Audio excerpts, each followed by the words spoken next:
Bridge 208, otherwise known as New Bridge, crosses the river ahead of us. It was erected in 1734 and is elegant in its appearance. We are puzzled by the holes and wondered if there was a purpose, or if it was the engineer showing off his bridge construction skills. Comment below if you know the answer.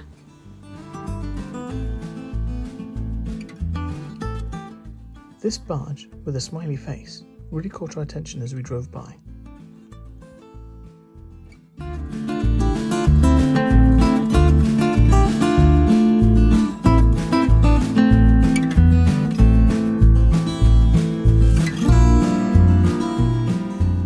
We saw a lot of eager rowers, which was appropriate as the section of river between Weston Lock and Calston Lock has an official rowing warning in the guidebook.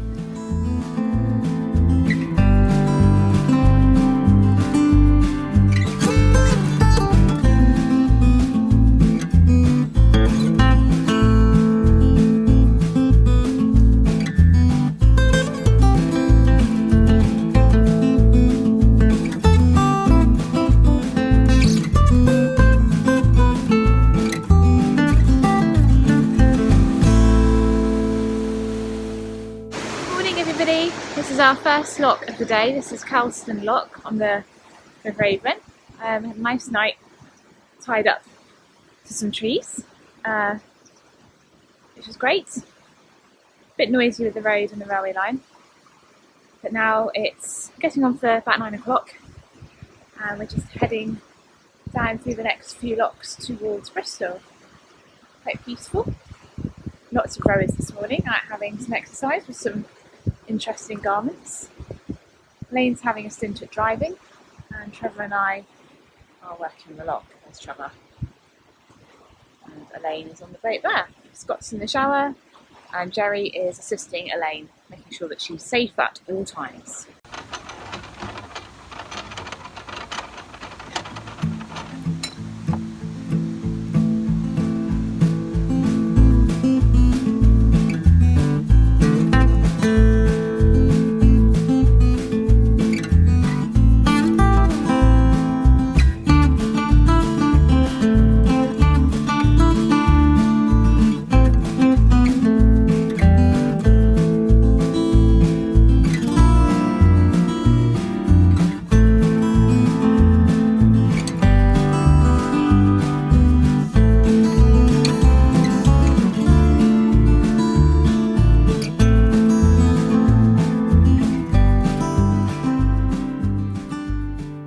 Just making coffee for Trevor and I. You can see we've got quite a bit of space here, although I'm still not sure about those leather chairs.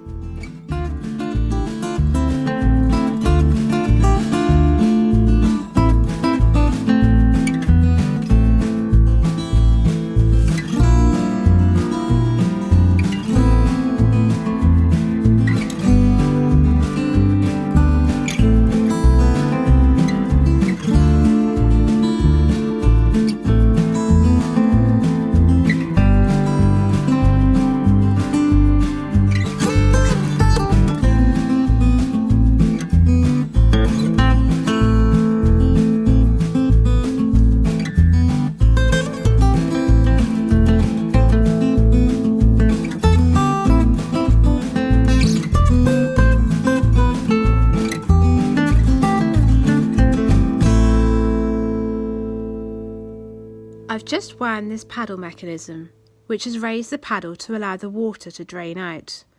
To operate it, you put your windlass on here. You should always use the smallest hole, but mine doesn't quite fit, hence I'm using the big one. I'm lucky, my windlass has a rotating handle, which helps prevent blisters. The ones supplied with the boat don't have this luxury, and by the end of the week you have very sore hands. The correct way to store your windlass on the arm of a lock gate.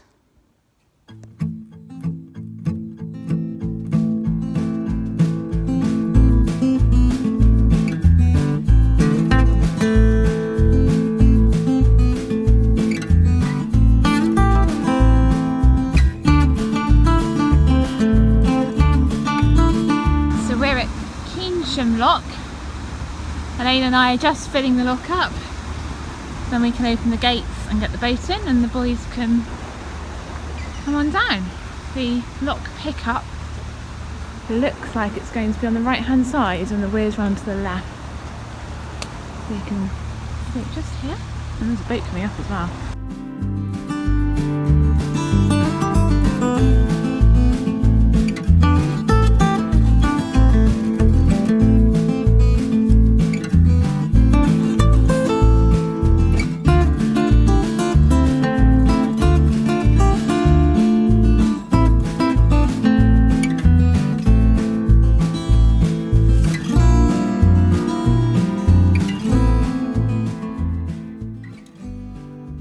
I don't know if I fancy swimming in the river, if I'm honest. Certainly not when there's boats ploughing up and down. Each to their own, I suppose. You're keen? That must be bloomin' freezing.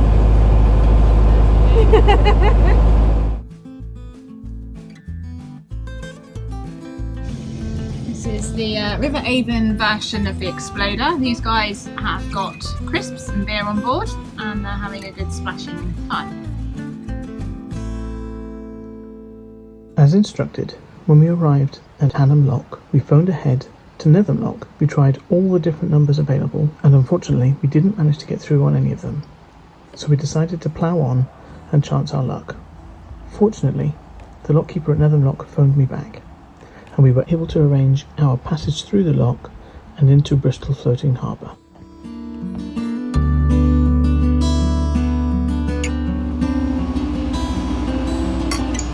We pass through Needlemind Lock, the final lock before Bristol Floating Harbour.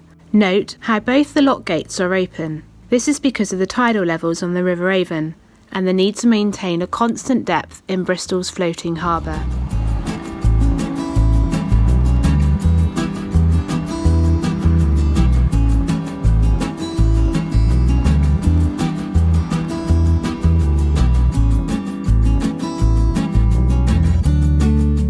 We pass under the flanks of railway track which spans the river just before Templemead Station.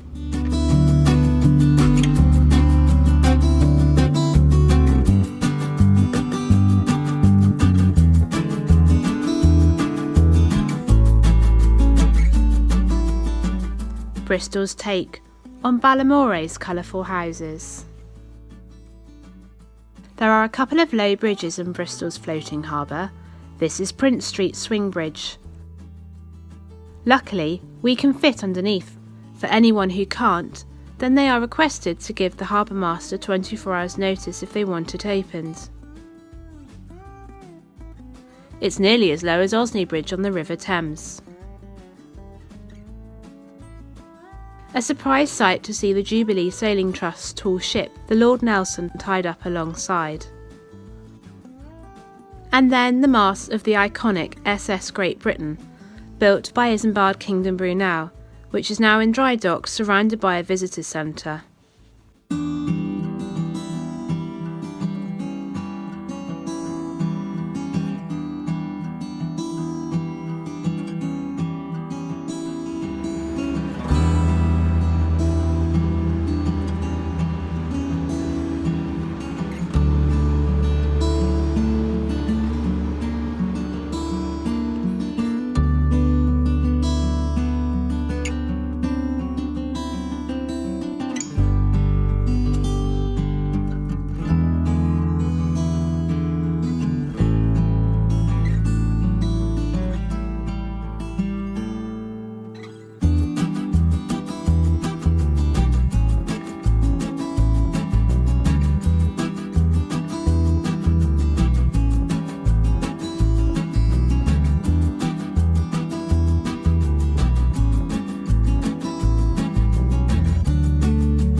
Jerry and I are walking between a couple of the locks.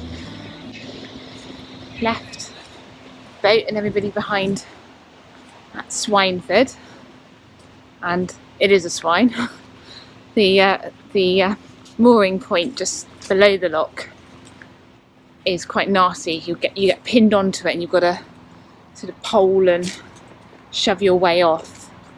So poor Trevor is left with the boat, and Elaine and Scott are operating the lock and the people that are in it.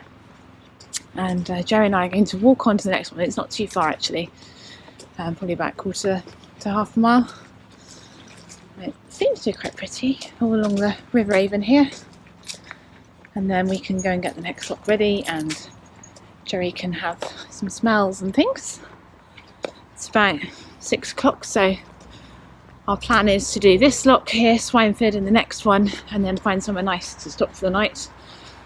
We want to try and avoid main roads and railways. And I expect we're going to have to be quite creative with our mooring up like we were last night. So probably no mooring pins, just a tree or something else. So I've got my windlass, Jerry's lead, and off we go. So Jerry and I are walking along the footpath here.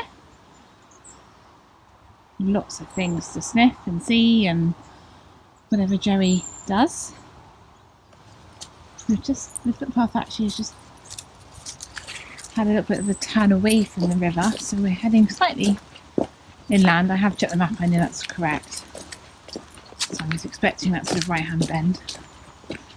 And we cut inland slightly, and hopefully it will lead us to the next lock. So very, very pleasant. Just been under a conker tree. Lots of berries and birds and things singing. And Jerry is full of that for any possible security breaches. And that's where we are so far.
Well done. Beautiful.